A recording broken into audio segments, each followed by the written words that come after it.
I shall keep quiet until then. And you ruined it. All right, hello. You saying you will be quiet. Fucking, you didn't give me a free 2-1. No, 3-2 on this time. You son of a bitch. I felt like 8-bit Triple H's theme would be appropriate for this episode of Wrestle Boys. We are back. Several days afterward. I guess it's not exactly a week, but we have to kind of maneuver around when we work. Yeah. Which is going to probably be a lot more with the coming holidays. Yay. Yeah. Oh yeah, I started this up right when you get into your holiday bitchy mood. Anyway. Oh boy. Yeah. Thank God we ain't writing. Nah, we'll never write again. Anyway. Alright, Wrestle Boys, week 2 of 2002. So, there's something weird about the last week and this week. And it's the fact that we started on SmackDown of the new year because Raw was a clip show. It means that the build to the Royal Rumble is going to pretty much like stutter step the next week's episode. Pretty much we're going to just have to review like, you know, we have to review the Rumble separately pretty much is what I'm trying to say. So that the next episode we do, we're doing them Raw then SmackDown instead of SmackDown then Raw. We'll probably also review the Heat before the Rumble, if they even do that these days. I know that was a thing like back in the 90s, was they used to have like Heat, like a 1-hour Heat pre-show thing, and then you go into the pay-per-view. Yeah, sometimes the Heat would be a pre-show, and sometimes the Heat was just recorded during Raw, but they pretend it happened after Raw, and it was weird. So is there anything else you want to No, I think we're good. tell these people, like how your day went, or some shit?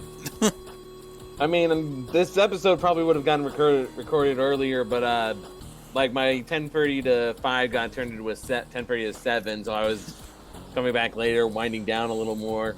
Yeah, and I pretty much bitched at you for not helping me record. I don't have a recording set up. You're the one on Anchor here. Yeah, but I still need to know when you can record. Because you like DM'd me that one time of just like, yeah, Wrestle Talk baby, in like all caps. I did ask you if you were ready for boys. Yes, my cat is looking up at me expectantly. Nice. Alright. Hopefully all goes well here as we start off with our SmackDown from January 10th, 2002. Yeah, this was like, I kind of forgot they used to do recaps of like the last week's Raw and SmackDown with like stock music in the background. Yes, only here the stock music is Triple H's theme. And of course. It is so long. Is it long as this clip we're currently playing in the background? It's like, well, what I'm saying is like the whole recap is just so long. Yeah, it took about 5 minutes. It took about 5 minutes, and then we cut after that to a some light pyro in Madison Square Garden, and Stephanie comes out to Triple H's old theme, like My Time. 1, 2, it's on. Actually, before that, we had like a segment with like Stephanie and Deborah. Oh yeah, sorry, my notes are formatted weird.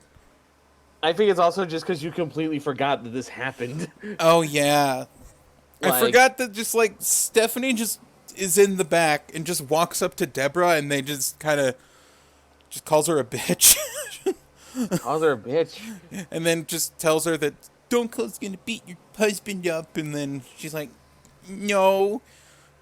It's like, and they keep doing this throughout the night. I think this isn't the one that starts the cat fight. Well, like these old Raws and SmackDowns used to have this kind of thing where like there was a through line segment of like, you know, there's matches and storylines going on, but there's just sort of like a main one they follow. And for some reason, this was the main one of like Stephanie getting an inflated ego because Hunter's back.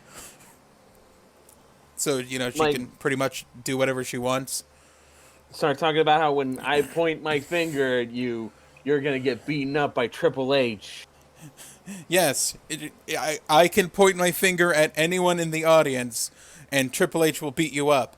And then she points at the crowd, and I just kind of wished I saw like a silhouette of Triple H just running through the crowd punching people.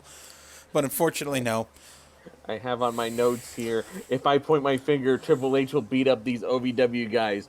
Because for some reason, despite having a backstage pass, she's not allowed in the ring. Oh yeah, she's not allowed in the it? ring. She. Oh yeah, I fucking forgot.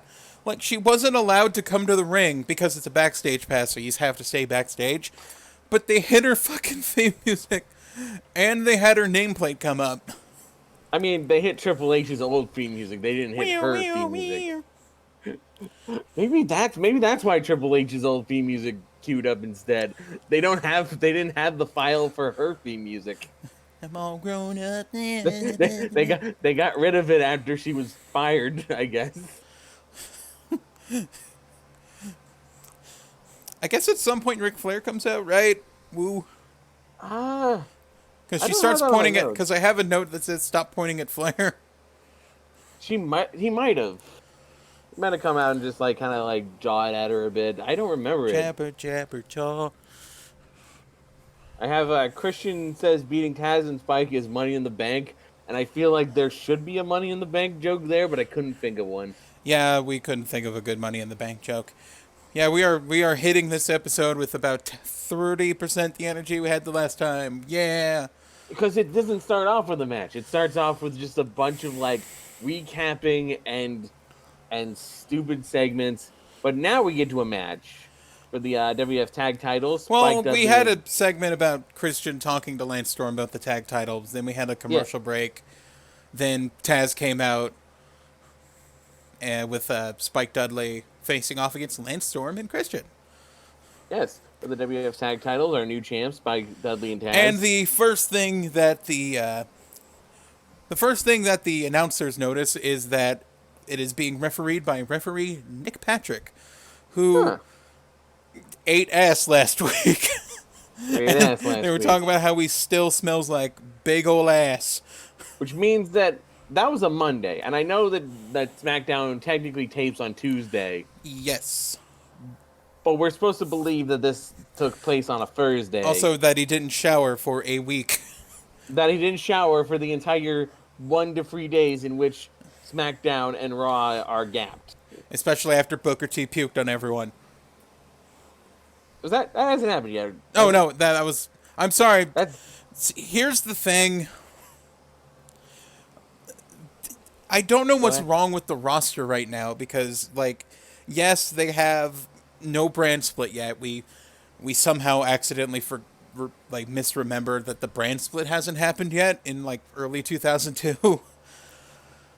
And it feels like every Raw and every SmackDown are, like, facsimiles of each other. That, like, each show has, like, the same wrestlers in, like, slightly different variations of, like, the match that they did on the other show. And it makes me keep forgetting if, like, this week's segment was last week's segment, or was this segment on a different show. Right, like, they have, like, 20... because the whole premise of this fucking show that we set up is, you know, fucking Raw and SmackDown were different shows from 2002. It was full of gay jokes. Like, you know, they're different shows, so we review them separately.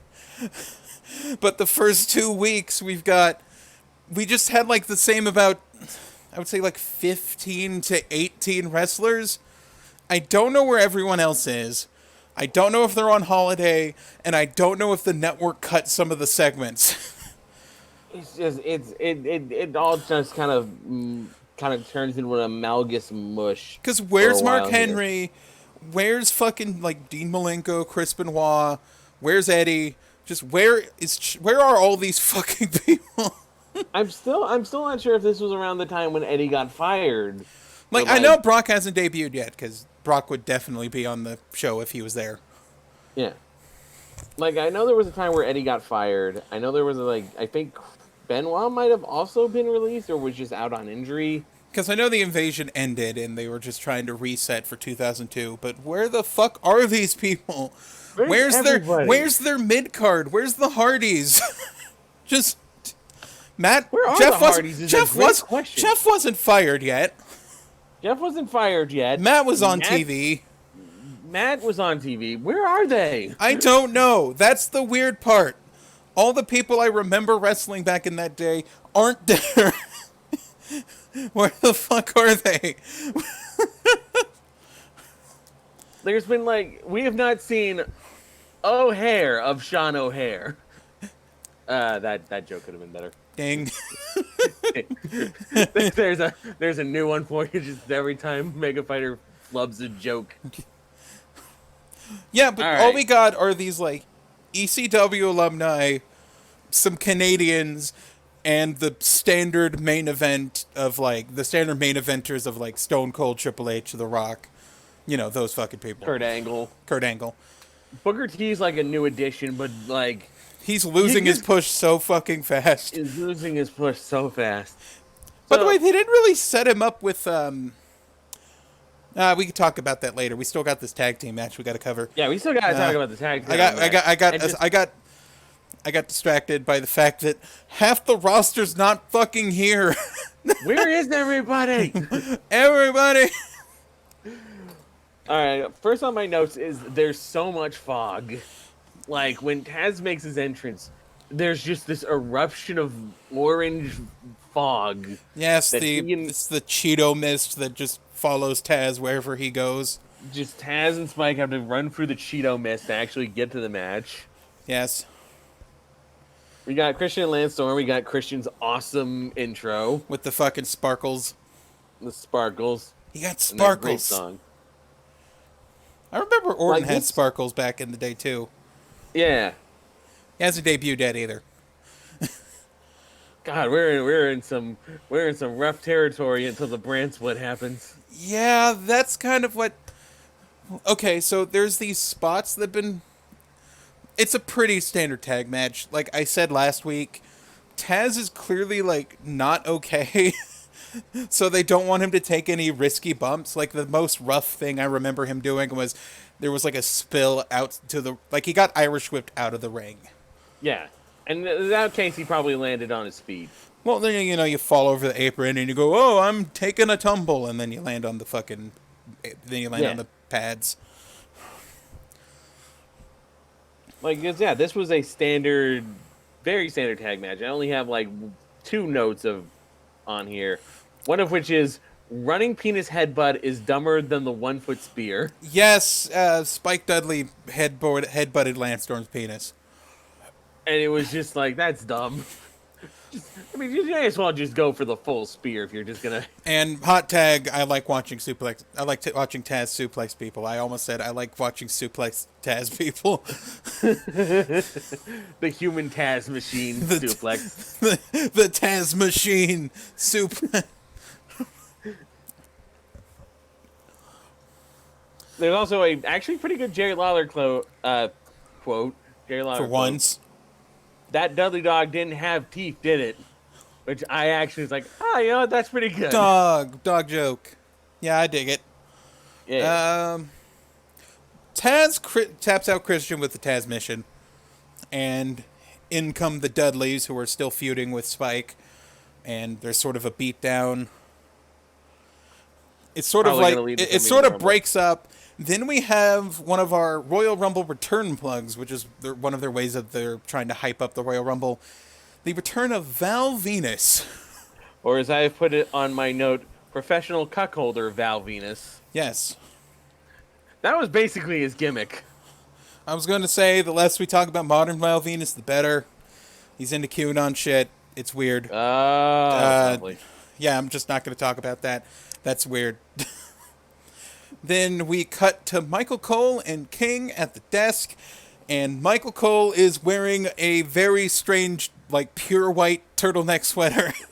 It was so what is this? It reminded me of what you wear underneath your fencing armor. Right? Fencing club Michael Cole. Just came back from fucking fencing with his stupid bleach blonde hair. However, it is only marginally less blinding than Edge's entrance. Edge gives us another seizure. Edge gives I us another thought, seizure. like I said, I thought this was a like post Ruthless Aggression kind of thing when he turned heel, but no, he always gave me a seizure. Like, I think it definitely started around here. Like, I don't remember him giving you much seizures as an attitude, but that was because he was usually, like, brood lighting. Did they used to enter through the crowd? Not the Brood, like Christian, like Edge and Christian. I feel like they did, but I can't say for sure. It might have been they did it a couple times, then it was scrapped. Yeah. Anyway, Edge is facing the boss man for the Intercontinental title. By the way, every fucking show has title matches. Every show has title matches. They're probably not going to last very long. They're like 5 minutes.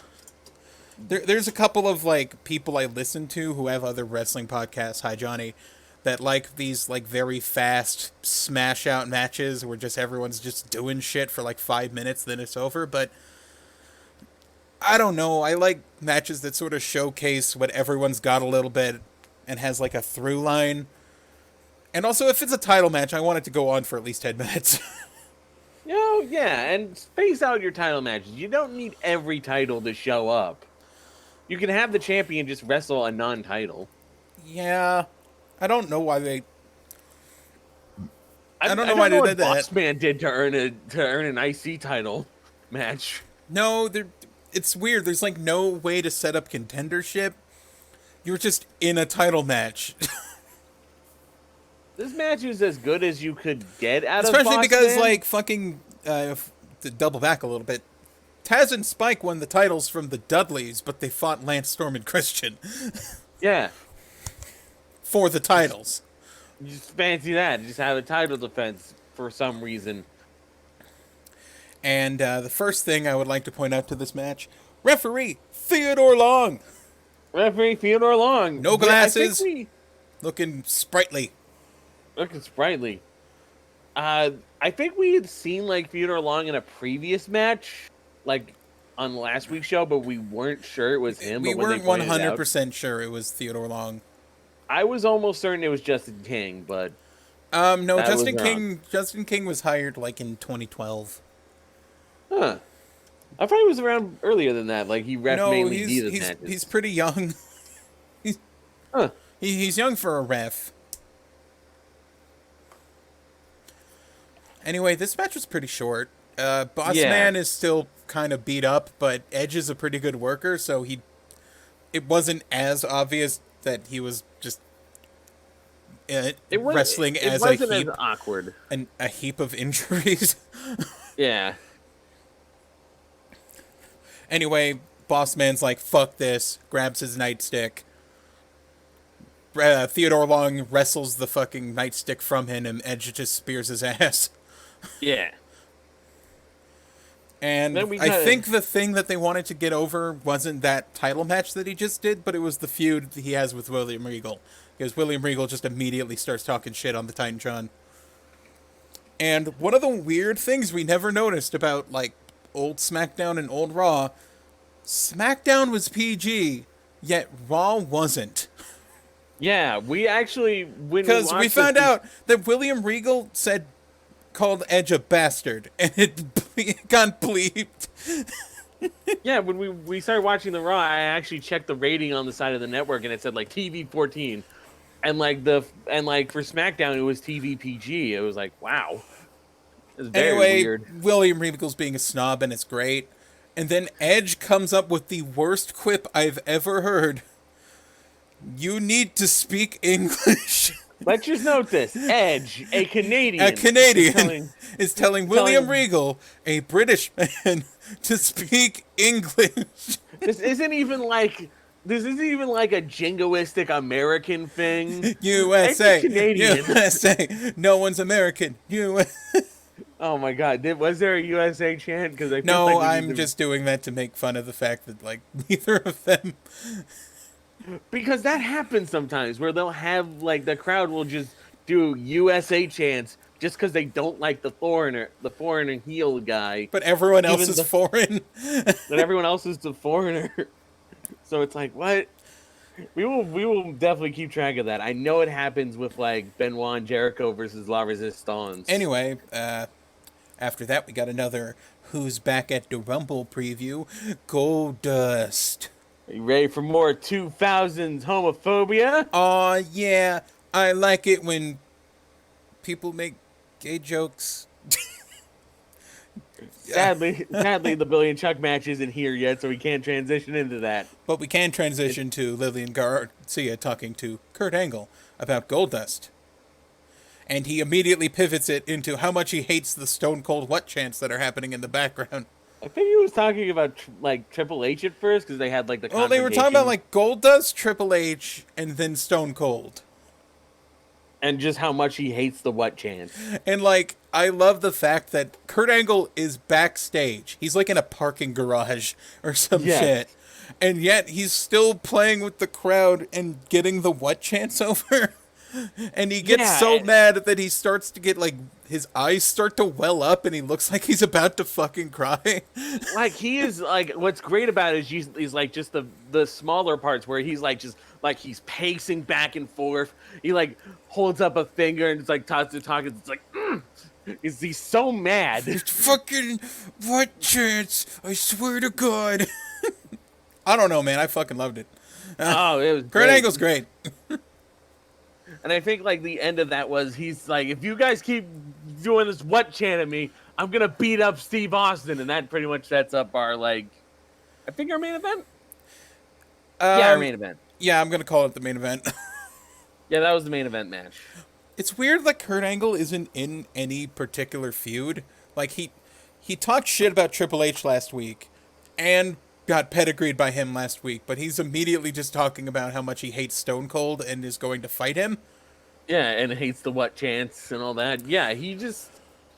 It's kind of refreshing in a way when you consider like how in modern day like WWE, if people are in a feud, they're just gonna keep wrestling and confronting each other. Oh yeah, it's going to be like constant. Like you're in some kind of singles or tag team match with the guy you're facing. It's either a non-finish or like just some shit happens and like they trade wins. Back and forth. Exactly, and then you get up to the pay-per-view and you feel like, man, this doesn't even matter. I saw this match 5 fucking times leading up to this match, and this is like a special version of that match. Like, why show it on free TV? So I kind of like this setup a little better. But to be fair, we had much less wrestling. We had a lot less wrestling, yeah. Like, we got a 3-hour show. We got a 2-hour show. Each 2 and 3 hour show have 1 hour shows. There's also a separate 1 hour show for the cruiserweights. Also, there's backstage talk and like the panel shows they have after the shows. And then there's the show with all the British wrestlers. And then there's the British people show, and then there's the Young Boy show. And then there's all the pay-per-views. All in 1 week, and oh my fucking God.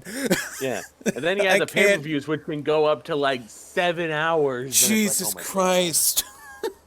Less is more. Like, for this fucking, like, Raw and SmackDown back in the day, 2 hours, 2 hours. The pay-per-view was 3 hours. And, you know, you could watch Velocity or Heat if you're bored. And it's like 11 p.m.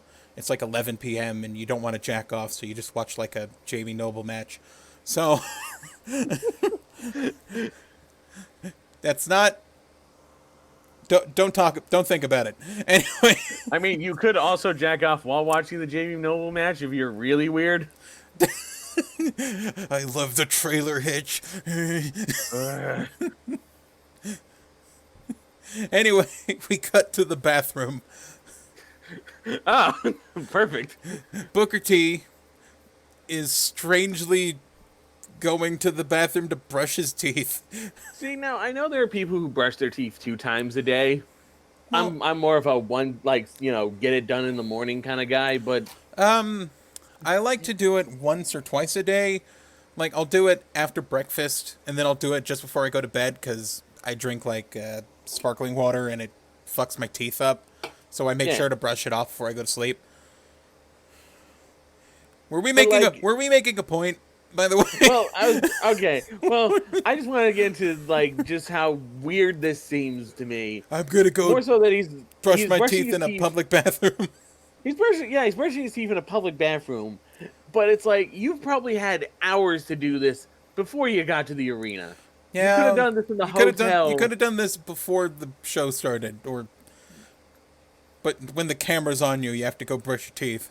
You probably showered before this, before you got in your car to go to the arena. Anyway, Could you not have brushed your teeth? Booker T goes to brush his teeth in the bathroom sink, and someone in one of the bathroom stalls just starts ripping ass with like stock fart sound effects. Yes. And Booker T's like, "Oh man, that's nasty! Stop doing that! What the hell?" I'm And brushing my teeth in a I'm public brushing my bathroom. teeth in a public bathroom. Stop it! And then the fucking door opens, and it's Rikishi in like his full wrestling gear. Which now leads to the question: how do you go to the bathroom in a mawashi thong? I don't know. How do you make sure your Mawashi's on back right when you're done taking a monster dump?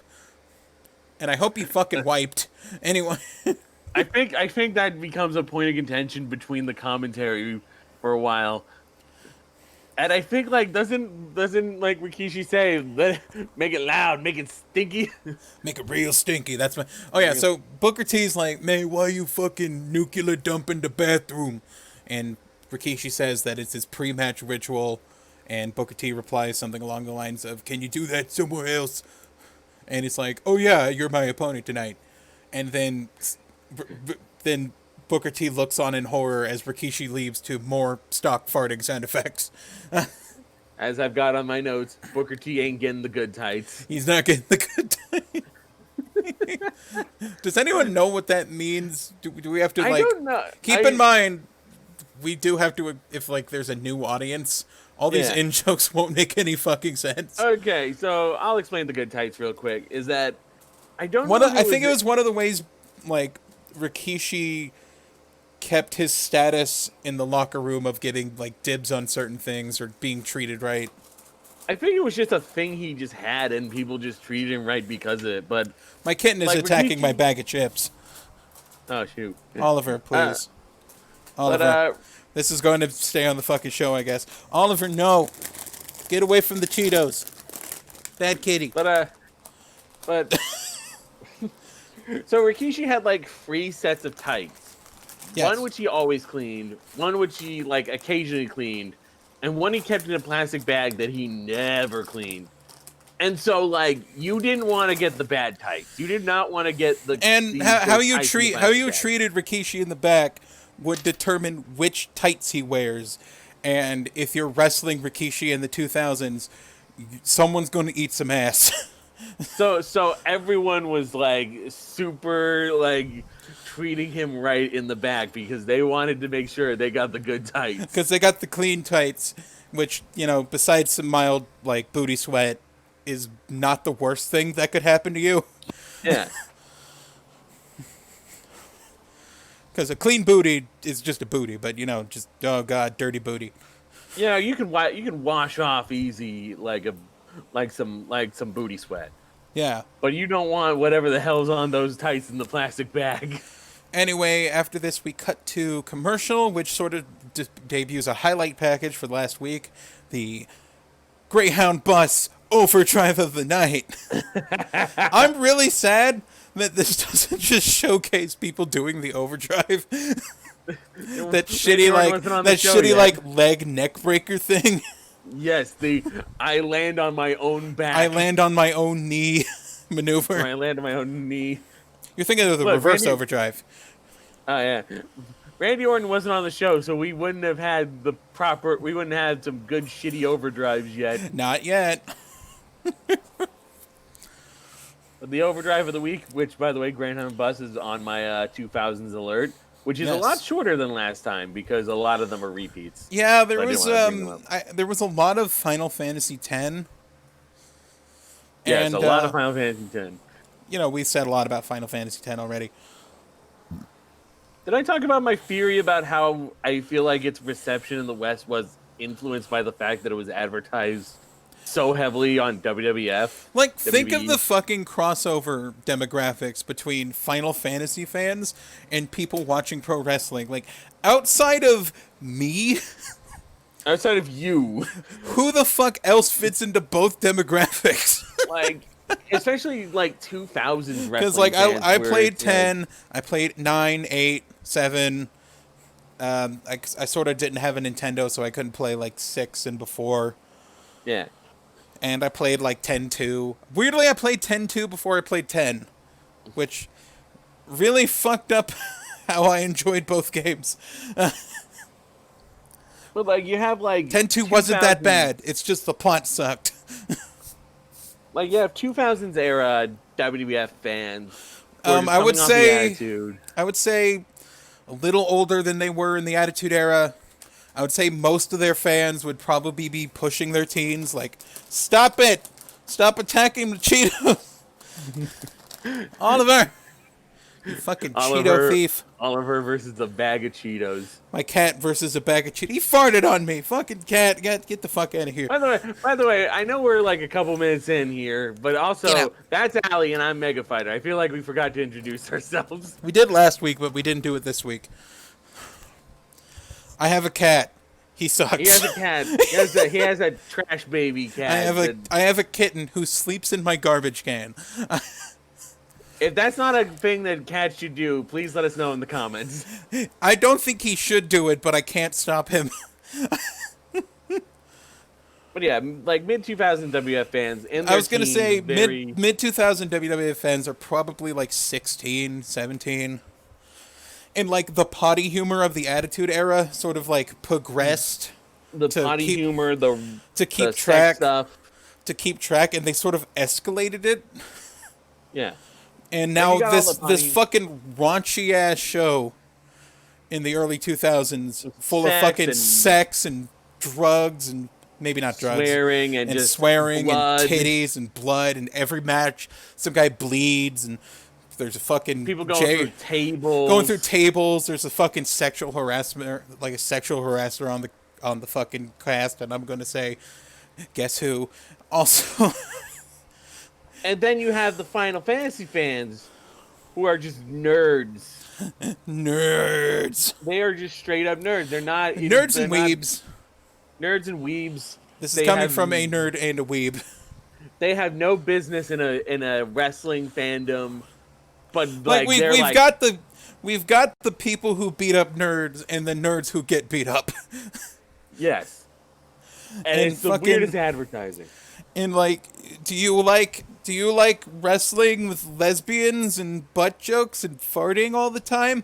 Well, you'll like this kind of like somewhat depressing, if occasionally accidentally hilarious story about a boy and the rough divide that his relationship with his father has.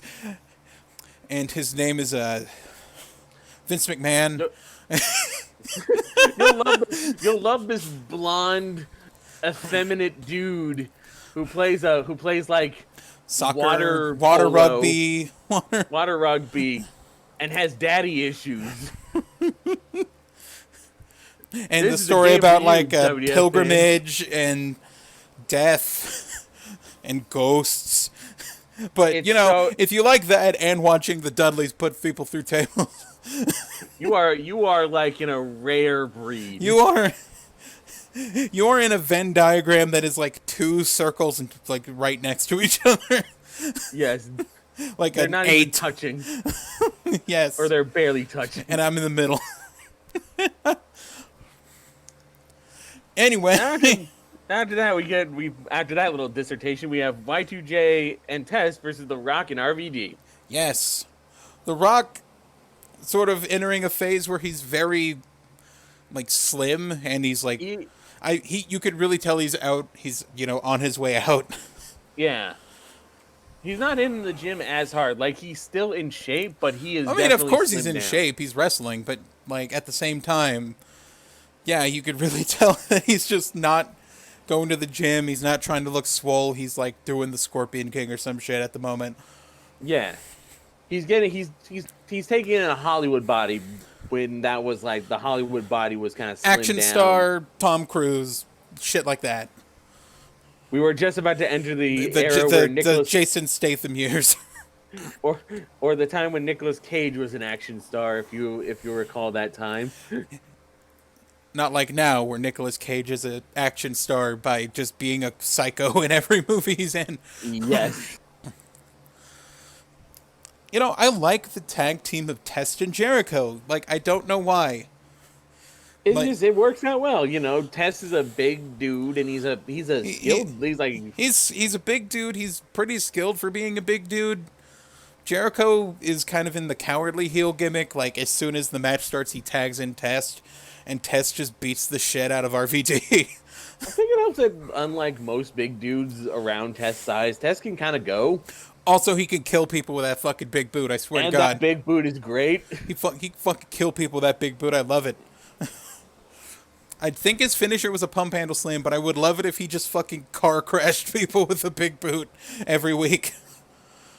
Yeah, he gets such good mileage out of that fucking boot too. It's just like he just snap it right in, boom. Yeah, it didn't feel like, you know, like the Big Show big boot where he just like, I'm gonna lift my leg. It's like, no, it's like, whoop, boom. Also, RVD was fucking great. RVD was great. Just, he was red fucking hot, man. He was all over the place. He was bouncing, rolling, doing every spot you can think of. I think you called that there was going to be a rolling thunder, and then it happened. And then I went, woo! Like, again, it comes down to the statement of, if the weakest link in your match is this, then that's a pretty good sign of how the tag match is going to go. In this case, in most cases... It is a little weird that The Rock's on, at the match just before the hour mark. Yeah. But... that is very weird. I guess they're just trying... I guess they're trying to get the ratings pop. Yeah. Oh, yeah, they want to get that... They want to get that, we're... it's the next hour. You don't want people to leave, so put The Rock on. Anyway, the brawl sort of goes outside once it's Test and RVD. And after, a spot where, RVD gets suplexed onto a table, they just sort of leave. Yeah, they brawl to the back, but I don't think they're the legal men. I think they brawled into the crowd, and Jericho and Rock were the ones left. And, honestly, Jericho and Rock both wrestle very good together. Oh, yeah. So, it was pretty fun. At least until The Rock tapped Jericho out with his dog shit looking sharpshooter. Now, if there's anything I hate in this world with submissions, it's instantly tapping out of a submission. I mean, sometimes, I can understand, the whole I'm preventing injury by tapping out early thing. But you think they would... Okay, so, it's like having your cake and eating it, too. Yeah. If you tap out to prevent injury, when they let go of the submission, you should just pretend you're not injured, because, you tapped out early. Yeah. But it's this thing of 2 seconds of the sharpshooter and Jericho's spine cracks into 17 different shards. And this fucking sharpshooter where Rock just crosses your legs over his legs and just sticks his ass out, and that's it. Doesn't arch your back, doesn't lift you up, nothing. That's part of where I hate the instant tap out, is because oftentimes they do it before the guy's even hooked in the submission. And that's why I have as a note, Jericho tapped so Rock would stop doing the sharpshooter bad. This isn't Brett's, I'm out. Oh no, he's doing the sharpshooter again, no. But yeah, fucking Bret Hart would sit on you. And not only would he sit on you, he would hold it for a minute at a time, and you're just oh my god, my back. Oh fuck. Yeah. How do I get out? And then you go to the ropes, and then fucking Bret just walks you back to the center of the ring, and then you're oh fuck. But The Rock can't do it right. And that was fine when it was as a taunt at Bret when he did it in the Survivor Series match. Yeah, I get that. I get stealing your guy. I get stealing someone's finisher to make fun of them. That's some standard heel work. But he kept doing that after it ceased being relevant. Yeah. and after he stopped being a heel, and it just looks bad. Yeah, it looks really bad. But yeah, you know, Rock's theme hits and everyone's celebrating, and then we cut to like that weird graphic where everyone was like in full motion video back in the day, and it is, I believe they were hyping up Kurt Angle versus Stone Cold, and Kurt Angle was appearing to be naked. Yes, I had the note of Kurt Angle is feeling way too sexy. Yeah, no, he is like no elbow pads, no arm pads, no gloves, no shirt, no singlet. no singlet. He just like the fucking matchup graphic covered his groin area, but he looked butt fucking naked. Kurt Angle wants to have that bestiality sex with Stone Cold. Speaking of Stone Cold, we're about to the halfway point of SmackDown, and there's something really weird that I noticed while we were watching this. No Stone Cold? No Stone Cold. He didn't reply, he didn't cut a promo, he didn't do jack shit until he's not shown up yet. He has not shown up. It made me, like, no one confirmed that Stone Cold was indeed in the building or, like, any indication whatsoever that Stone Cold was fucking there. So it's like, is Stone Cold, like, some kind of wrestling ghost? Like, why is he not replying to Kurt Angle? You know, he's got to go throw some bitches, and another, out of the ring. That's what he's doing right now, I guess. But Stone Cold could have at least, like, I don't know, tell Jonathan Coachman that Kurt Angle's a bitch, or just something or shown up during, like, Angle's interview, or like that one fucking thing they do in every Raw Forever, where, like, they just show a guy walking backstage, and it's like, oh, he's here tonight. Yeah. Like, just, like, doing, like, a little stretch or flex, like, you know, he's doing stretching, or he's saying hello to a man while they're going down the hallway, you know, sipping a fucking Steve Weiser or something. But no, there was no indicator that Stone Cold was present. No, and the next segment's not going to be about Stone Cold. It's going to be a sit-down interview with Jim Ross and Mr. McMahon. Yes. Which I love that, like, the moment JR sits down with Vince McMahon, JR just starts telling Vince how terrible of a person he is. Oh, that's great. By the way, I just want to say, on the record, you're a piece of shit. Also, how do you feel? How do you feel about Ric Flair? And then, right when they ask how does he feel about Ric Flair, they show, like, a little promo over, like, what happened over the last couple of months, where, like, Ric Flair gained 50% ownership over, like, do a recap. Legends of the Hidden Temple music. Yes, exactly. There was just, like, these jungle drum beats going on, and it was so weird. I'm trying to remember the fucking Legends theme.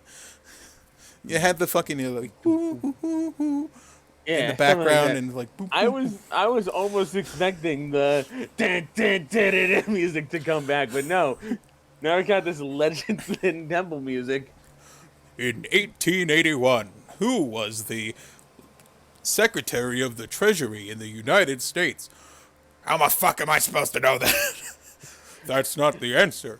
You cannot descend the steps of knowledge. No. That's just Vince walks down the steps anyway. I don't care how you fuck this stupid show. Fuck you, Olmec. Fuck you, Kirk Bog.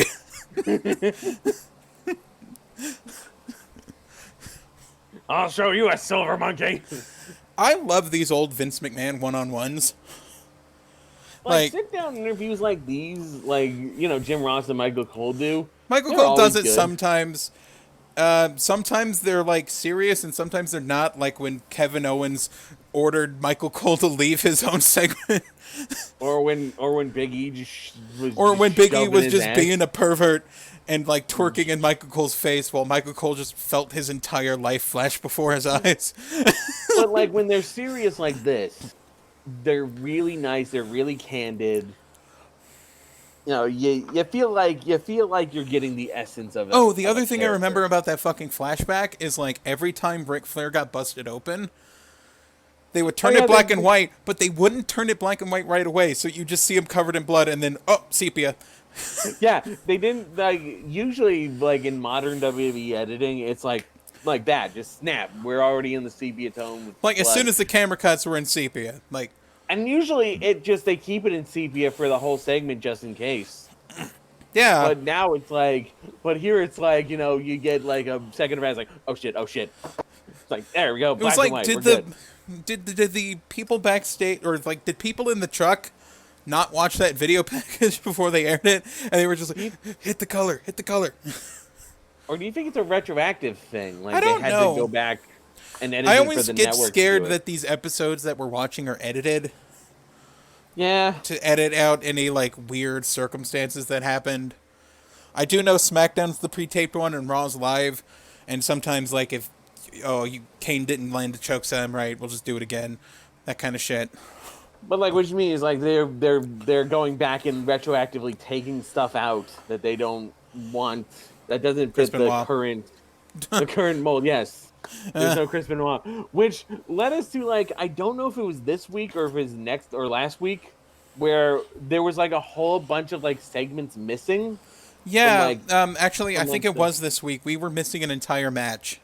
We were missing an entire match. In the select, but in the full thing we watched, it was there. Yeah. But we couldn't jump to it.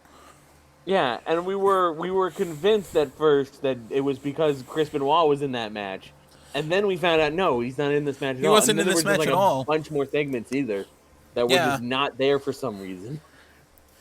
Anyway, Vince turns into a real pervert and says he likes to ruin lives.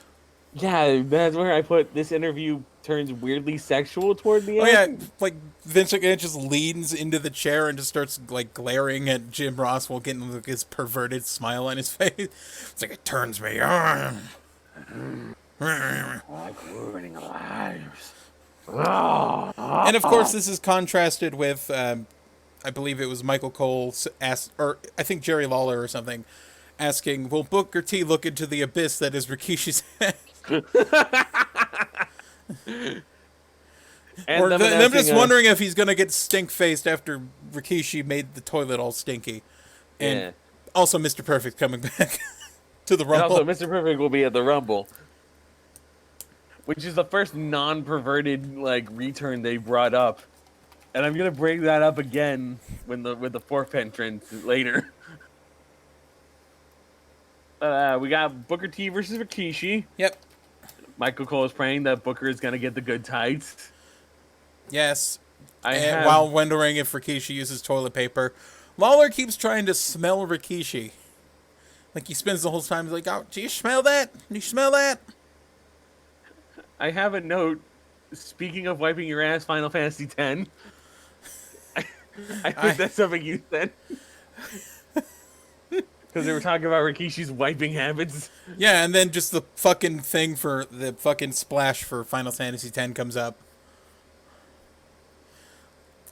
Anyway, I was wondering this whole match, did they drop Booker T as one of McMahon's enforcers?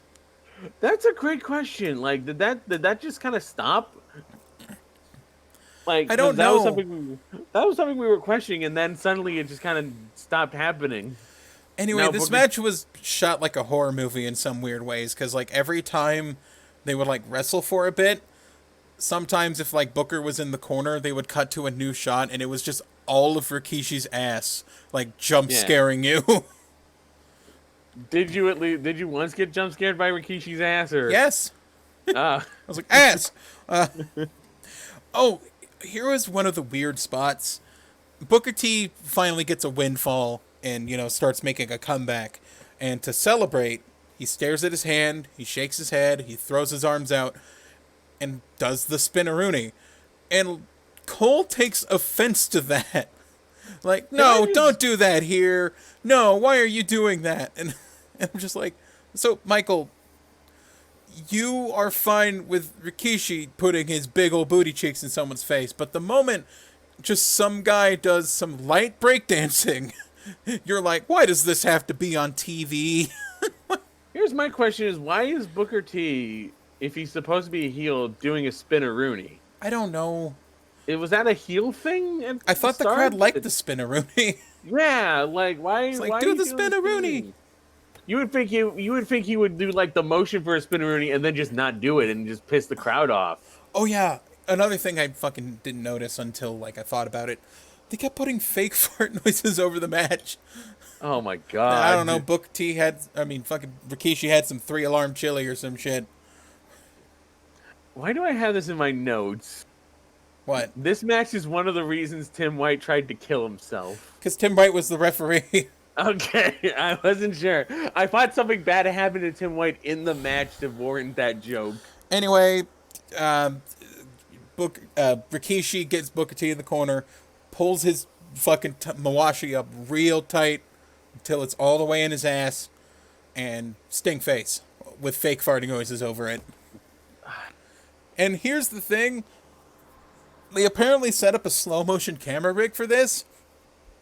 Because they made sure you watched in slow motion, like 30 FPS, every millisecond of Booker T's despair of getting this big Samoan butt just grinding on his head. And like every ripple of his fucking cellulite ass and that weird vein he has on the lower left side. I just had a thought with how much you mentioned like the edited and fart sounds.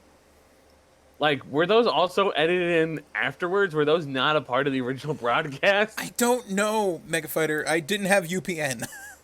I know, but now it's just like, now I just have that contemplation in my mind. Well, they had to be edited in because there's no way a guy could fart that fucking loud in the arena, Mega Fighter. That's true.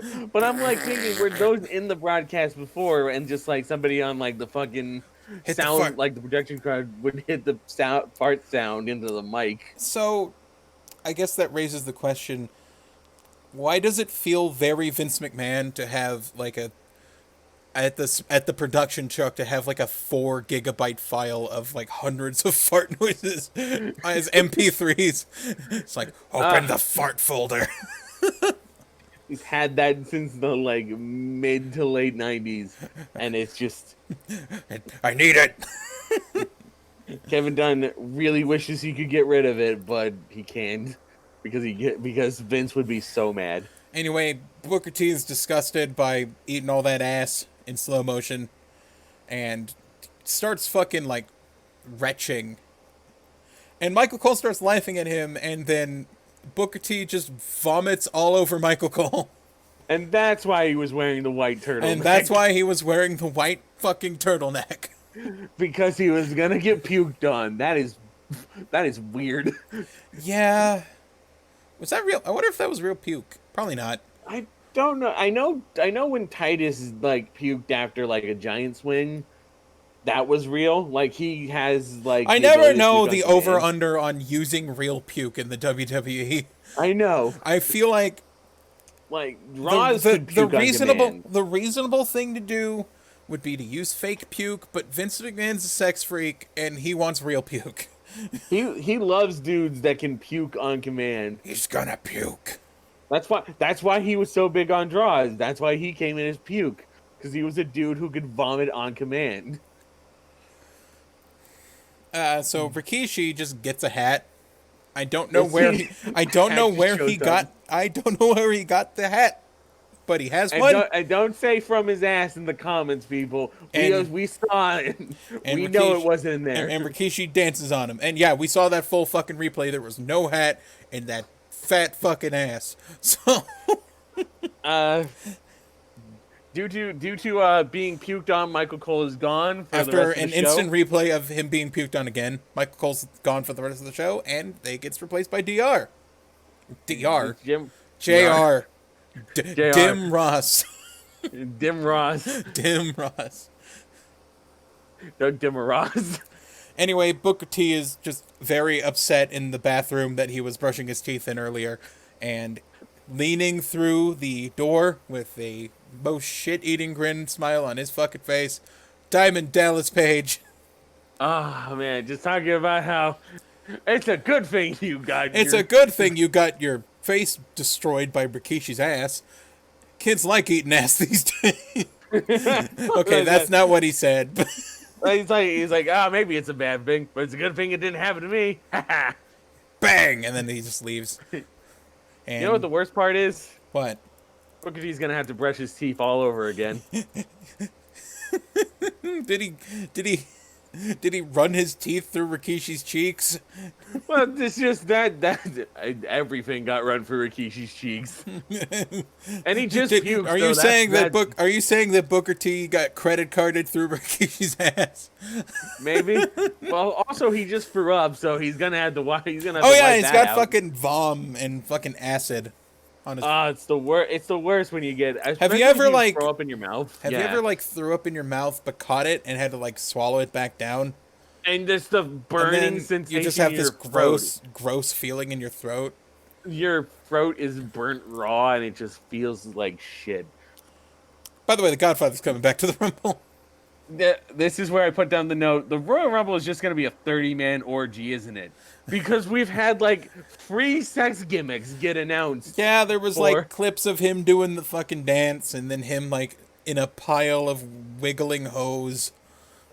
Like, we've had, like, Goldust, Val Venus, and now Godfather. The only one who we've had announced of a return that wasn't a sex gimmick was Mr. Perfect. Yeah. So it's just like, this is going to be like the most raunchy Royal Rumble somehow. Anyway, we cut to a segment of The Rock with Jonathan Coachman as a follow-up to last week's harassment of Jonathan Coachman, as The Rock immediately cuts to talking about his penis. Just, is that all he did? Is that all The Rock did? Did he just talk about his penis? Maybe. It's funny, like, I read a bunch of books that were, like, reading old, or, like, watching old Raws, and they talk about how, like, Triple H promos were all about his dick. But The Rock just always goes on about the people's strudel. Yeah, and then, like, Jonathan Coachman, like, giggles a bit and looks away, and then The Rock demands, like, nearly threatens Jonathan Coachman to keep looking into his eyes. You look lovingly into The Rock's eyes, Jonathan Coachman. You get lost in my gaze. So, I don't know if I misheard this, but, like, The Rock's talking about getting the title back from Chris Jericho. And he threatens to shove his fist up Jericho's ass and then wipe it on Coachman's face. And I'm like, I think that was, yeah. What is this weird orgy shit you're doing, man? Yes, I also have the note. The Rock friends to fish Jericho, then rub it on Coachman's face. And my note even agrees with me, saying, did all The Rock do was talk about his penis and call people gay? That was, I guess, the thing with Attitude Era promos. If they weren't talking about how they were going to kick someone's ass, they were talking about their dick. Or how the other guy's gay. Just, was that who we were back in the day? Like, I showed you that 2000s ad with the 2 guys in school, like, sneaking into the back, and then, like, it looks like one's going to give the other a blowjob, but they actually pull out a pack of cigarettes, and then in the most serious fucking voice, it's just like, it's gay to smoke. It's gay to smoke. Like, my God, it doesn't really hit you just how homophobic the 2000s were. Really? Holy fuck. It's not even like I've gotten more sensitive over the years, because I'm a piece of shit, if anyone would like to know. But oh my God. It's not like they weren't even trying to hide it. No, like the chants, the crowd would chant if someone's gay, the wrestlers would call each other gay. Everything's just fucking gay. We're all gay. And yet we're gay and homophobic at the same time. Yeah. And speaking of more gayness, how about Naked Kurt Angle again? Yes, Naked Kurt Angle, and you know, the fucking Kurt Angle comes out with the straps down and pulls them back up for some reason. And he decided to pull back on the sexiness. And then the glass shatters. Stone Cold comes out, appearing for the first time tonight, and I was legitimately wondering if Stone Cold just wasn't there this week. I don't know. Have we been so used to, like, John Cena appearing at, like, the top of the hour, like start of Raw, that we're just not because used to, like... I've always seen, for all my years, of watching wrestling. Like, there are commercial bumpers of like, oh, here's Triple H. He's in the back. He's walking. Yeah. We'll come back after this commercial. Or here's Vince McMahon. He got out of a car. Or John Cena's having punch. Just shit like that. You're so used to like they're gonna show the top star every chance they get. That just Or at least once in a while. Here's Austin just right now. Boom. We're at the end of the show. Austin's just here. So this match dragged really hard. Because here's the thing, I think they had like a good half hour left, or like a good 20 minutes left. And this sort of started off with like Stone Cold fucking with Kurt Angle. Like, he would flip him off, he would like do circles around the ring, he would pretend to grapple, then flip him off again. Then there was like a headlock and a weird exchange where JR said that Kurt Angle's ears look like his grandma's biscuits. JR, you are considered like a legend in commentary, but sometimes you just didn't make sense. Yeah, that made no fucking sense. I have the note of Austin gives Angle a double thumbs up. Oh yeah, they blurred it. Because they blurred it, so you don't know that it was middle fingers. I approve of you. You're doing great, kid. You're doing great, kid. Fuck next for life. Bash it. But yeah, this was a weirdly kind of draggy match. Like, there's a lot of vamping, rest holds. There was a couple of chop contests. Angle hits a pretty sick moonsault at some point. Gets Stone Cold in the angle lock, and Kane runs in. And Kane doesn't give back there. And Kane runs in, gives everyone a choke slam. And then, which I like. I thought it was going to be the ending, the ending of like, oh, everyone's like broken out and one man stands tall. And then the Big Show comes out. Feeling real sexy. And the Big Show fights Kane. And they start doing that kind of thing where like, when they're trying to sell a pay-per-view to you, and like they have the wrestlers kind of like pretend they're doing that match during a brawl. Yeah, yes, I thought that we were like gonna have every fucking every fucking TLC or Money in the Bank that would involve like, we're brawling, but I have a ladder, and I'm gonna climb it for the end of the match, or like we're having a rumble and we're gonna have a pretend rumble. Exactly, I thought that there was just gonna be like this huge spill out of like dudes throwing fake punches, because that's always like the lead into like a rumble or like a battle royal where it's like it's like, but it didn't lead into that really. Well, it kind of did. It kind of did, because but it also the spot every year is Big Show's the biggest motherfucker there, and who can throw out the Big Show. And time to play the game. Triple H comes out, and Big Show just throws his fucking singlet all the way down and reveals his hairy ass chest. Like I said, he's feeling real sexy. And they sort of imply that, like, who's going to eliminate the Big Show? Triple H will, and then he kicks him in the balls, gives him a pedigree. And I thought we were done. And then The Undertaker came out. Standing on the stage, trying to be menacing in a biker jacket and dad jeans. And his fucking, like, bandana. His bandana. Oh, my God. I think I want to admit something, which is that part of my journey for WRASSLEBOYS is kind of like trying to look at like the popular consensus of like 2000s WB and see is like, were they right? Was it really that bad, or was this really that good? And like, not trying to play devil's advocate, but more just trying to understand, was this really as bad as it was claimed? And yes, American Badass in its early days was this not is actually good. the later days of American Badass, because he retired the gimmick in 2004. Oh my like, God. There was Undertaker, like Ministry Taker back in the day. Then he got injured, came back as a biker, but his rehab got him kind of fat. Yeah. And he was fat for a while, but then he lost the weight. But it doesn't work. This gimmick doesn't work. And I get like this is should. who, and I get that this is who like Mark Calloway is supposed to be. Or Mark Callis, or whatever his name is. Mark Calloway, yeah. But it feels like there's parts missing. Like, the ginger hair completely makes him look like a pasty dad. Big ginger dad. Big ginger dad. He is not in good shape. his attire looks terrible on him. And the fucking Limp Bizkit music absolutely doesn't fit him at all. No biker would be caught dead listening to Limp fucking Bizkit.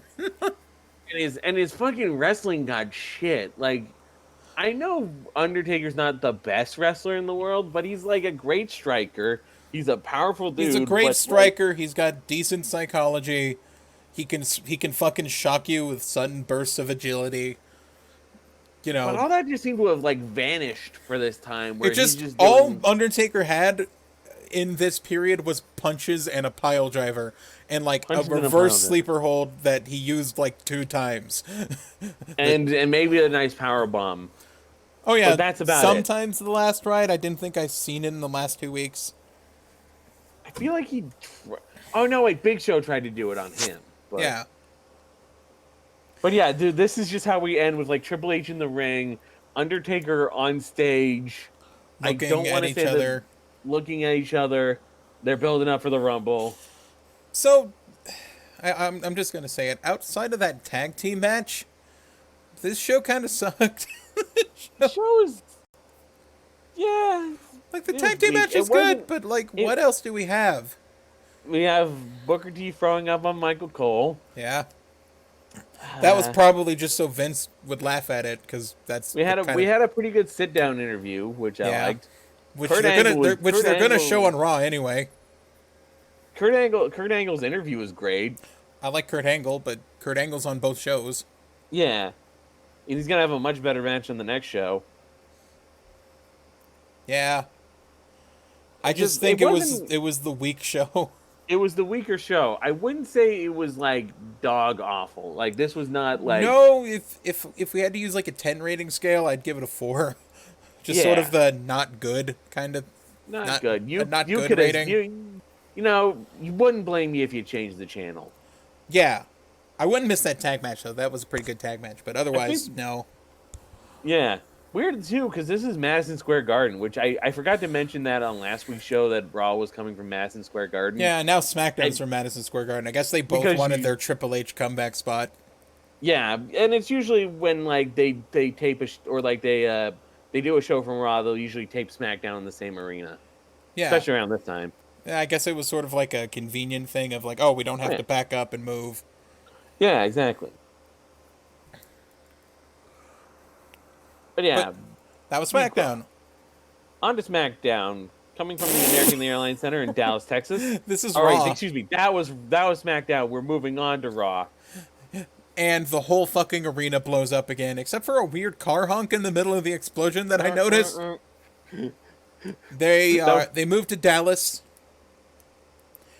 and we start off with fucking Ric Flair. By the way, there was this really cool fucking sign in the crowd. It was a woo, but it was like the entire crowd holding it, so it went across the entire fucking arena. Oh, I didn't even notice that one. And then they ruined it with a second sign in the crowd that says Ric Flair, whoa. With a K. Rick with a K. And whoa. Whoa. You know, I didn't even notice the wraparound woo. I should have. That's thanks for pointing that out. That is sign of the week now. Yeah, that was awesome. Because most of the other signs, there was nothing like interesting. There was, just Ric generic Flair, like whoa. And then there's Ric Flair, whoa. Anyway, Rick Junk Meter's on Buzzed. Yes. And something I noticed about the fucking like recaps of like the last week, like not the recaps at the beginning of the show, the recaps they have while doing another segment, they cut the frame rate in like half, and it makes it look like it's on a Sega CD. Because we just watched that fucking McMahon interview, like an hour ago, and we saw it again, except this time it was on like a Mega Drive or something. Not helped by the borders probably being involved as well. And as we mentioned, those borders. Like, did the borders cut down the CPU usage and they had to play it at like half speed, like half frame rate? I don't know.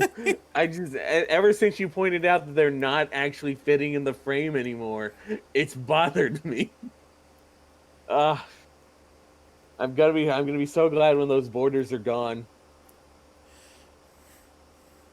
I don't know why I wrote it wasn't Ric Flair's fetish. I don't know what that means. I don't know. I feel Anyway, Ric Flair works himself into a lather and starts pacing the ring, throws his jacket off, and then orders the cameraman to stop following him around. I put down the note, we're gonna bleed, We're Ric gonna Flair, bleed. which is like that's almost a given.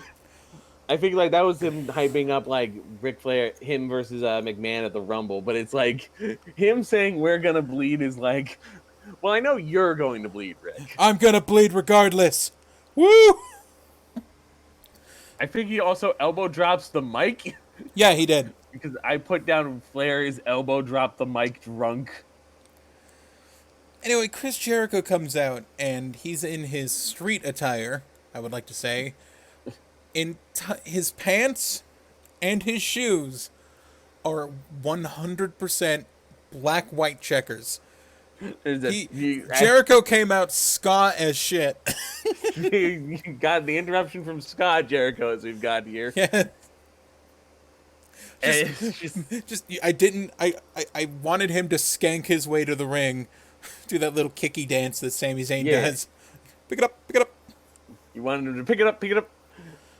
So yeah, we get Chris Jericho decides the thing he wants to talk about is Texas sucks. Yeah. Texas sucks, and he doesn't want to step to either one of his two delicious feet into the state of Texas because he says he has beautiful feet. And he also shits on, I believe, George W. Bush. Yes. Who, fresh off of 9/11. 2000s alert. Weirdly, the crowd didn't really react. Like, which is they were booing because he said he hated Texas, but they didn't boo because he said he hated George Bush. That's weird because he's the Texas president. You'd think they would have cared. I don't know. Demographics, I know Vince McMahon's had died in the war Republican, just like Republican faux life. But like, I don't know if the crowd was, because here's the thing about major city centers, they kind of lean left. So like, I guess a good example would be Georgia. Georgia's a pretty red state, but Atlanta is Atlanta, So I don't know if the crowd, because this is, I think, in Dallas, if I'm right. This is in Dallas, yeah. I'm not entirely sure the jingoism sort of worked out back then. So Ric Flair beats Scott Jericho's ass. And then Vince comes out and with some real cocaine energy. Some real cocaine energy and brains Flair with the pipe again. Yes. No blood this time because he got him from back of the head. Vince McMahon runs like he has to poop. As you do. He tries to speed up his strut. It doesn't work. JBL threatens... I think JBL either threatens Jericho directly or just in the back for attacking George W. Bush. Yeah, he starts yelling at... I think he starts just yelling at, like, Lance Storm and Christian. Because you're talking shit about Bush? Bradshaw's not happy about this. He's a big supporter of W. Anyway, for our shakeup of the same match that we have watched 3 or 4 times in the last 2 weeks, we have Spike Dudley versus Bubba Ray. Yes, we have Bubba Ray Dudley versus Spike Dudley. We got Devon and Stacy Keibler, so I was on the button for more Jerry Lawler first. Not a lot of that on barely much wrestling. I think Spike hits a roll up and gets a 3 count. I literally have no other notes for this match. I'm sorry. Shit, hang on. I gotta pause the recording real quick. Something's going on. Okay. Sorry about that. We had a toilet problem. Anyway. Yeah. Where were we? But yeah, Bubba Ray Dudley versus Spike Dudley, where I actually have on my notes nothing much to say about this one. So, here's one of the roadblocks we're going to hit. Because of the lack of content these last 2 weeks of Raw, in SmackDown, of course, I am a little afraid sometimes if we just skip something. But yeah. I'd rather just skip something we don't really care that much about than try and force a conversation about it. Like this was a match. Yeah, there was a roll-up. And we There cut was a to rule. Stephanie McMahon in the back with Triple H, whose hair is dry and he's very upset about it.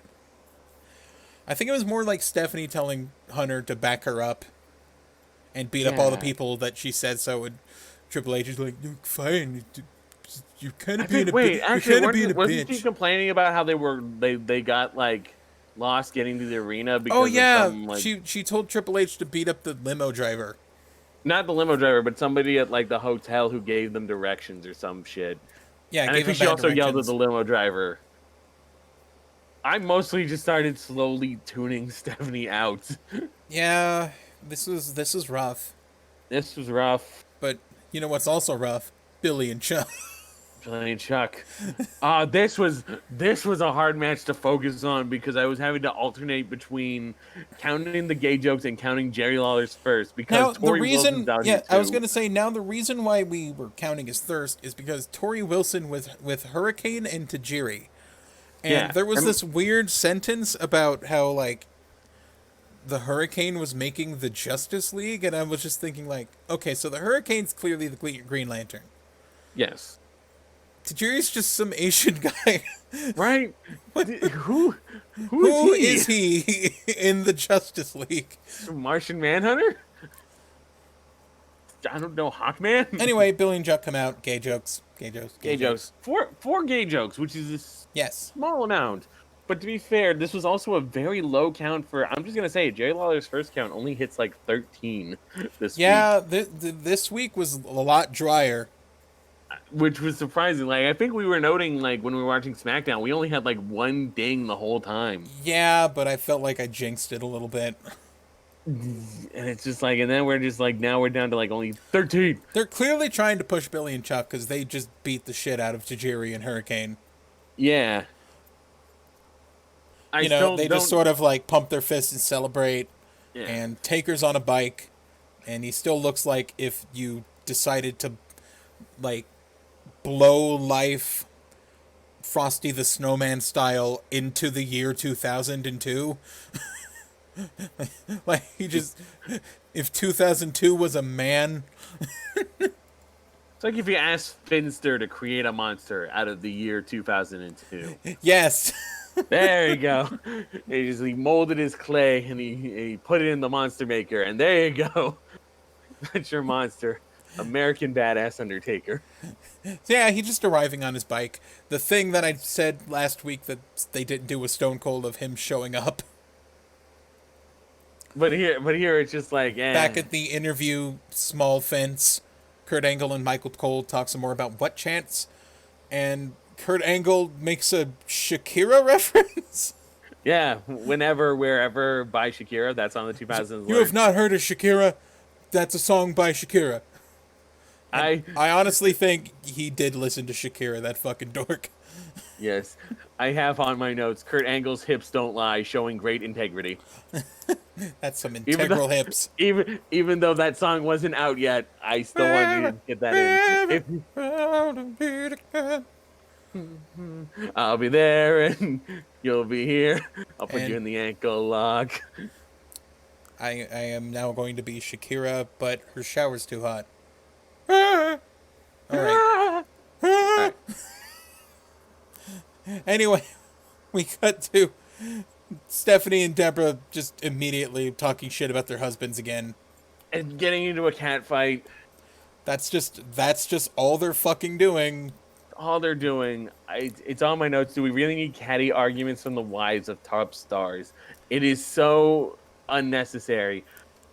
I remember thinking actually kind of positively of this week and thinking like, oh hey, we don't really have a why segment for this week. It's like, nope, okay, I figured That's it out. our why.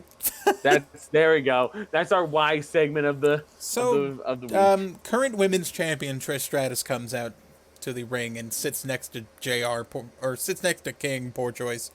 The thing is, I don't remember a lot of the shit she said on commentary, so I kind of felt like it wasn't really anything good. Most likely because like Jerry Lawler was gonna eventually make some sort of horn dog comment, and we're gonna have to put that to the count. Yeah. Out comes Jacqueline, which is like the first time we've seen her. Yeah. Jacqueline. Jacqueline. And it's a I number one can't contenders say match. words. It's fine. They It is a tough immediately finish. gave Jazz a new theme song when she came out. Yep. Because last week it was the bam, bam, bam, bam. And now it was sort of like just some guitar music. Yeah. Still not the Jazz song thing I remember. And Jazz just straight up squashed Jacqueline. This, I should note, was a number one contenders match for the women's title. So I think Jacqueline's only in this match because she's from Texas. Yeah, it was So like they a really wanted- cheap pop from the Dallas crowd, and then just Yeah. Jazz killed her. That's just all that happened. And now, hey, Jazz is number one contender, which does at least sound like a promising match. Jazz versus Trish Stratus. Hopefully, it gets a good amount of time. Why do I have the note, Kane's gonna get it on with Kurt Angle, phrased weird? I have next to it my next note. This is going to be a really sexy week of WRASSLEBOYS. Thanks, Kurt. Oh yes, Kurt is still feeling very sexy in Kurt his is still matchup feeling very screen. sexy. Is he still naked? Because that might be it. Yes. Yes. So, Kurt Angle's fighting Kane, even though In he response- was feuding with Triple H one week and Stone Cold the next. Well, to be fair, Kane did chokeslam him. Yeah, he did. So this is like the follow-up match. It was a pretty good match. Kurt Angle nailed a fucking run up, jump onto the second rope, belly to belly suplex on Kane, and we both freaked like the a fuck snap out. superplex. That was amazing. It was fucking awesome. And then Kane, like a little later, Kane pops off like an enziguri, and it's like, holy shit. Kane Zagiri. This was surprisingly good, and this was back when Kane could fucking move, actually, and This is when Kane can move. Kurt Angle is usually bringing his A game, but he was bringing his A game definitely here. so Kane gets a hand around Kurt Angle's throat, and right when he's about to go up for the chokeslam, Kurt Angle grabs the ref as sort of like a human shield, and No, they no, no, both get chokeslam. chokeslammed by Kane. And then Kane puts Kurt Angle in the angle lock, but the ref is still out cold from that And spot again, that he just did. we get another instant tap out, and this is where I especially hate it. Kane never worked Kurt Angle's leg in the slightest. Why is he? He tapping didn't work out Kurt today? Angle's leg, and also I think Kurt Angle would know how to get out of his own submission. You think? You think out of all the people to put in an ankle lock, Kurt Angle would be the one who could get out of it the fastest. Yeah, it would go super smooth. Nope, you can't ankle lock me. I'm Kurt Angle. Yeah. I have at least two other notes on this match. One of which is we are seeing a distressing amount of Kurt Angle's dick.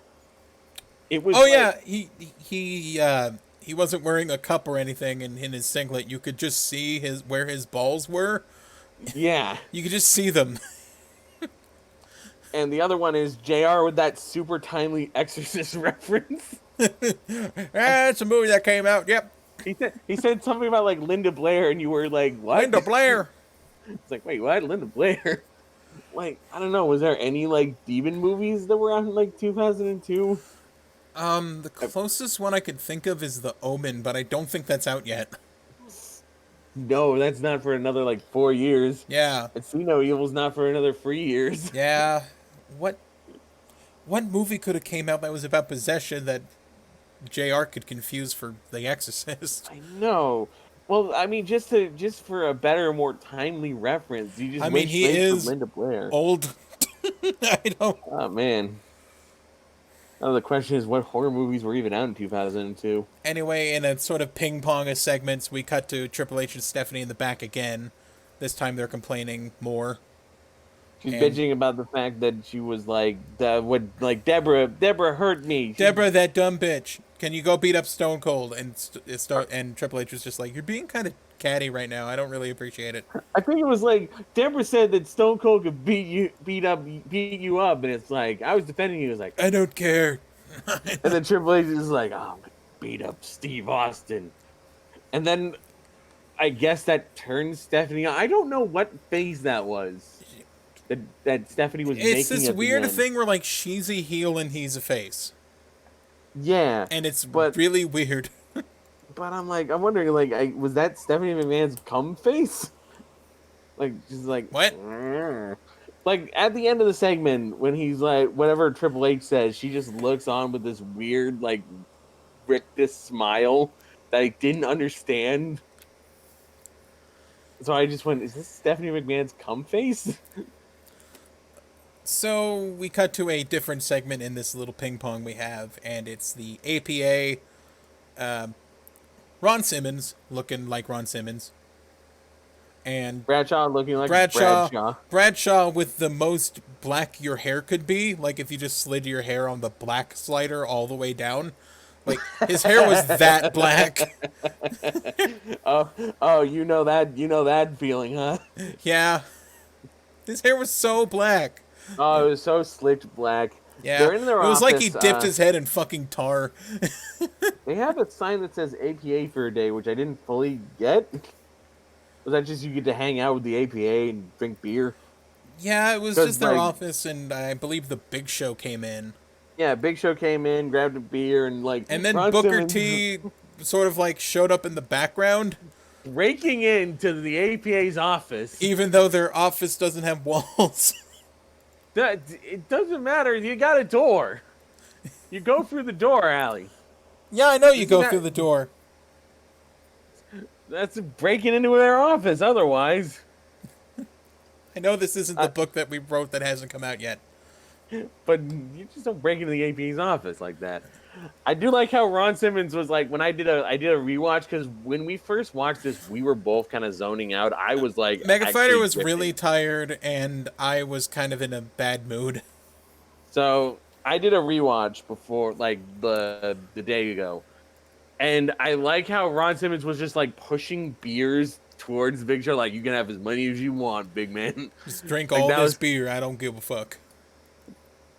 But like they talk about like stuff. I think Booker T or Big Show taunts Booker T about the Rikishi stink face, and I have the question of why not, like they're setting up like the idea of like the APA want to get a tag partner so they can beat up the Canadians.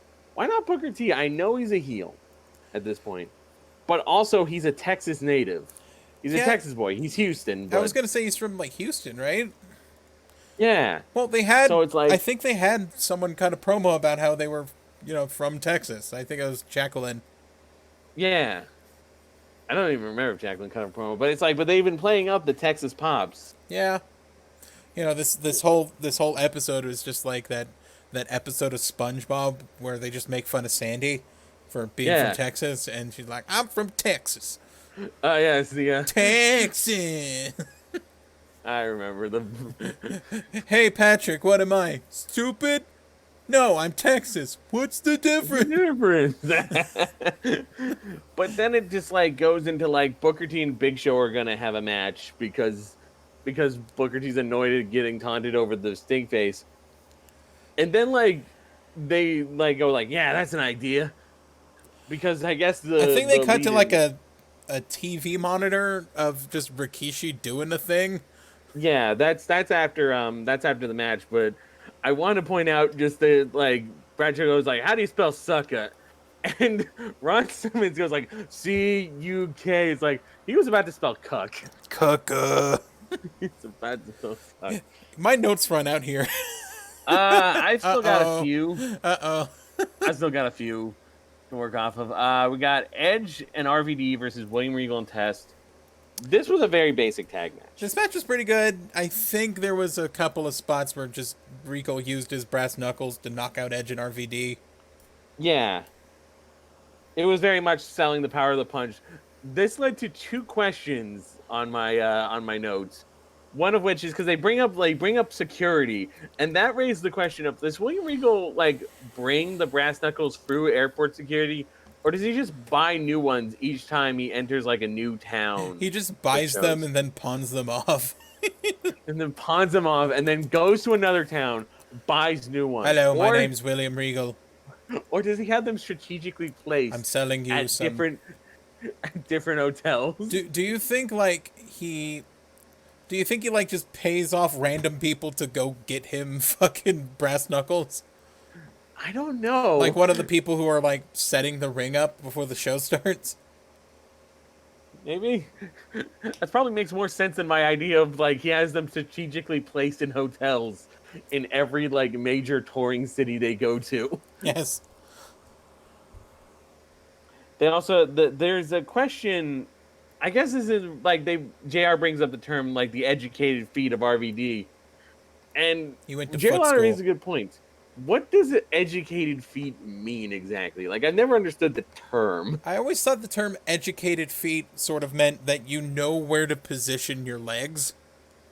Like, Yes, you have good footwork because like footwork is half of boxing if you know anything about boxing because literally how strong, how fast your punches are just based on your position and stance. hmm.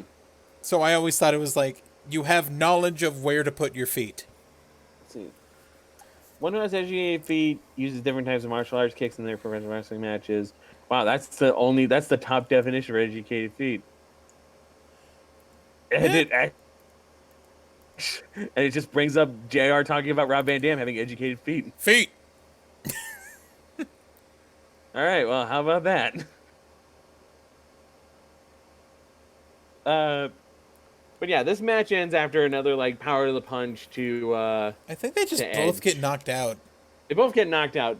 Like RVD Also, gets I knocked find this out. really weird thing of like I've only noticed this just now, but they just sort of ping pong test to any heel that needs a tag team partner. Yeah, they don't know what to really do with him, even though he has like a built-in gimmick of This he's is post immune to TNA. firing. This is post TNA, right? Tested Yes, Albert. this is post TNA test and also pre TNA test.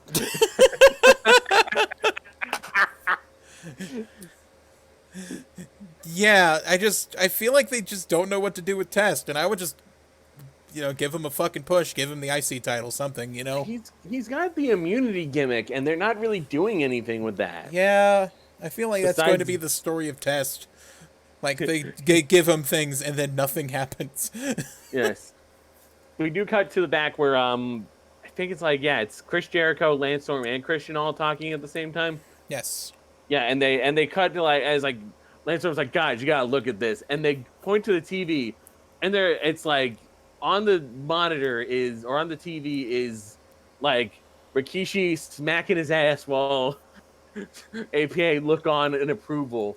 But I'm I just like thinking how he like, slaps his ass. well, all I'm thinking is people in the 2000s actually knew how to watch TV.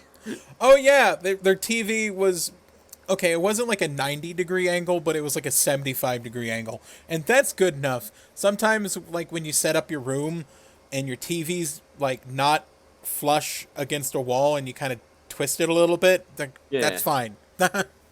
But it's also just because I'm reminded of how many times back when we were watching Raw and SmackDown regularly in the 2010s, and there was just like these horrible like cuts to people watching the matches on the monitor or on like a TV in the back, and they're watching it while they're standing like slightly sideways. Yeah, I remember in a really recent episode of AEW Dynamite, they showed the Young Bucks watching a TV like that. And Oh my like god. one of them was watching it with their head backwards, like they were looking over their shoulder to watch it. Ugh. And like, here's the thing about doing parodies and stuff. No one knows you're doing a parody unless you tell them. Or Yeah. just if you don't let them know it's a parody, you're just doing the thing. Doing the thing. Like it doesn't become satire, it just becomes doing the thing. Yeah, there's got to be some kind of like, oh yeah, we're clearly fucking with this. So enough about AEW. Although now we have the question that just came into mind as I was talking about the backstage segment. Where's this footage coming from? Who did they just like steal a CCTV?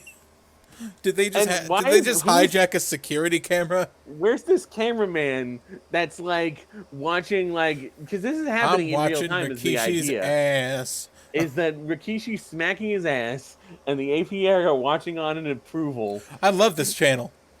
Why is this on? Who's filming this? Mega Fighter, have you watched the Weather Channel? Not recently, no. The Weather Channel always has this thing called Weather on the 8s, where Yeah. at a time ending in an 8, they will show you the weather. Is there like a Rikishi's ass on the nines? Just every 10 minutes or so, it's just, and here's some ass slapping from Rikishi. Because why are they watching this on video? Why? What's going on? Now for Rikishi's ass on the nines. We got Booker T versus the Big Show next, and this is this is just what you'd probably expect out of Booker T and the Big Show.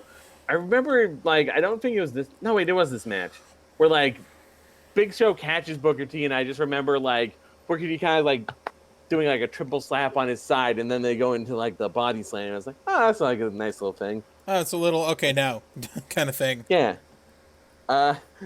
JR also was offended at the idea of the spinneroonie. I don't get why they're so upset by the fucking spinneroonie. I don't get why they're upset by the spinneroonie, and I don't get why the heel is doing the spinneroonie. Which is appealing to the crowd thing, especially because he's in Houston, you know. It's so or they're odd. in Dallas, and he's from Houston, and WCW was a primarily Southern wrestling company. Yeah. I don't get it. It is so strange. This match, I don't even remember how it ends. Me neither. I want to say that Booker T wins. And that's why we get the spinneroonie, but then again, I could be wrong. We zoned, like I said, we zoned out a little bit. We were zoning out at this point. We do have the Steve Austin interview, which did actually hold our attention, in part because of all the what chants. Which, again, more what chants. He could take a minute of material and just stretch it out just by repeating things back to the crowd. Yeah, because he can repeat things back to the crowd. He can explain definitions of shit. He can go on tangents because the crowd goes what at something. Like, yeah. Stone Cold can play with it because it was a thing he came up with, so it works. And, like, there's a lot. So I remember, like, there was him going to the bar and just talking to the bartender. Oh, yeah, I remember him talking about all the positions he wrote a mechanical bull. Front ways, back ways, this side, the other side. I was throwing darts. And then throwing darts. And then there was a sad Japanese man there who just beat up 15 people and was singing Baka Mitai on the karaoke machine. I remember, for some reason, the playing pool gesture that he does looked weirdly suggestive to me, and I don't know why. Give it a rumpy pumpy. Yeah, it was kind of like a rumpy pumpy. And then he starts talking to the bartender, and the bartender's like, I think Triple H is gonna win the Royal Rumble, or Triple H said he's gonna win the Royal Rumble. And I was like, fuck you.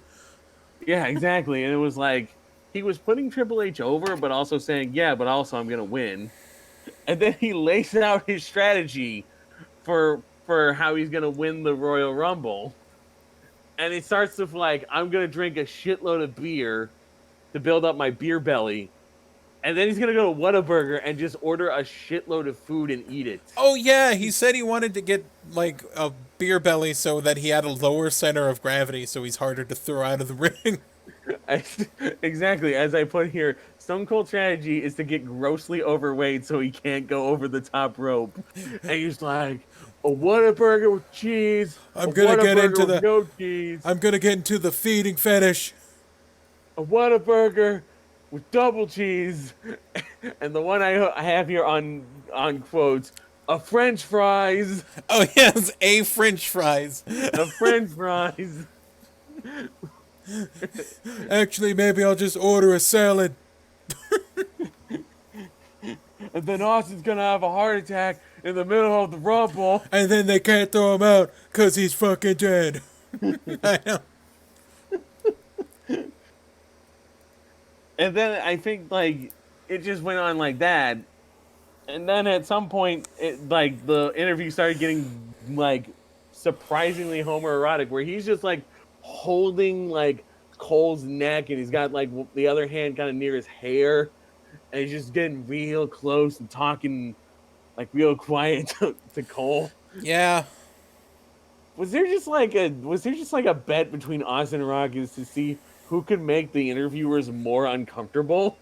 Anyway, he brings back the bull riding thing, except this time he's like pressing his body against Michael Cole from each side, Yes. and it was fucking weird. Like, just, yeah, it's this and the fisting thing with Jonathan Coachman. I think Austin and Rock were trying to see who they could break first. Just fuck already. And really, ultimately, the winner was neither Austin or McMahon, or Austin or Rock. It was John Heidenreich. Huh. Because he got to Michael Cole Yes. with poetry.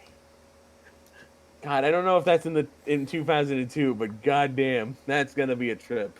Yes. But yeah, this interview ends and Stone Cold's gonna win the Rumble and probably make out with Michael Cole. I don't know. I'm gonna take that son of a bitch and kiss him on the lips. And then we get this is where I knew I was giving up on this Raw, because I put down as the match Jericho's Canadian October Thanksgiving. Team of Chris Jericho, Christian Lance Storm versus always putting ass on it, Rikishi and the APA. Just a weird dupe team. Also, I thought... No, I'm wrong. It was about Texas. I forgot Texas. Yeah. Texas. We got this fat Samoan guy because you downed Bush. This not Texan dude. Like, I know he's from Florida, which is fair enough. But it's still... Why not Booker T? Like, this was a very basic, like, 6-man tag, main event-ish kind of match. A lot of Farouk dominance, or Ron Simmons dominance, I should say. I think it was Farouk. I just called him Ron Simmons earlier because I call him Ron Simmons sometimes. Yeah. But yeah, like, Farouk dominating, like, just... That's like hitting all sorts of slams on dudes, like, towards the end, which was really fun. JR confirms that NFL Hall of Famer Tony Dorsett will not be in the Royal Rumble, which... What? I guess it's good to know that he won't be. Like, also, he was in the crowd, but still. Like, thanks for letting us know, JR, that this guy won't be in the Rumble. You know what would be a really funny segment? This would be in my fucking upside down bullshit wrestling universe, where no one says who's in the Rumble. Everyone just says who isn't in the Rumble. And, like, you have to, like, use the process of elimination to figure out who's not in the Rumble. Jerry announces that he's just not going to be in the Royal Rumble. I am not in the Rumble. It's like R-Truth undeclaring himself from the Royal Rumble. Yes. Just... Eventually, everyone except for 30 or so people will say they're not in the Rumble, and you gotta keep track and figure out who the fuck said they didn't say who they're not in the Rumble. Yeah. You get a bingo card and fucking... Okay, so he said he wasn't. I haven't seen him, maybe. But yeah, this match just kind of ends. I think Chris Jericho wins it through some sort of shenanigans. Yeah, we were very just like out of it on this one. You rewatched it though. Yeah, I rewatched it, but even then, it's still not like the most like interesting thing to happen. Maybe it's also because I have no investment in this. Yeah. Because one, we're like 18 years removed from W being in office. Well, even then, like slightly less than that. Also, I'm not a Texan. Texas. I was gonna say you think Bradshaw would get the win, or was it with like a beatdown thing? I might be wrong. Maybe they did get the win, and I've just completely forgotten. Hello everyone, and welcome to Two Guys Try to Vaguely Remember Raw. I'll check the results in a second after, because we got our main event promo where Triple H talks about. Oh yes, our main event, a promo. Yeah, basically. Welcome to 2000s WWE. Oh, here's the closer. Triple H is talking about how he's going to be in the Rumble. I'm in the Rumble. He quotes a Kid Rock song, which is something we missed the first time around. God damn it. It was cocky, and he says, like, it ain't bragging if you can back it up. Oh, yeah, other thing on the 2000s alerts. The Sinister Urge by Rob Zombie, the album with Never Gonna Stop on it. Yes. And Uncle Ben's Mini Bowls. Uncle Ben's Mini Ball. Woo! I love the 2000s alert. It's just so silly. Austin comes out and does like the turnbuckle spot, but Triple H just sort of blocks him from going to the fourth turnbuckle and doing that like, I won't move, you move. I won't move, you move. And then they just start fighting. Oh yeah, they just sort of pause and then start punching each other. And then I think Undertaker comes in and just starts beating on everyone with a chair. Like he hits them both with a chair and just stands triumphant as more Limp Bizkit plays. Yeah. Limp Bizkit fucking up your program. So, I have to say it. This week sucked. This week sucked. Apart from the Kurt Angle Kane match, this week was not good. So, let's just move on to awards. Yeah. Here's the thing, I forgot to put down awards this week. I can kind of commit to memory on awards. Our Jerry Lawler first count was 13, as I noted. Yes. So for MVP, Kurt Angle will definitely get Kurt Angle for the MVP. Because that match with Kane, which is the longest match on the card, by the way, for Raw. That's weird. It went 9 minutes 40 seconds. Everything else was like below 5 minutes. God damn. That's probably why I can't even remember the fact. Not even the tag match? The tag match is the Spike God. Oh yeah, the tag match. The main event tag match.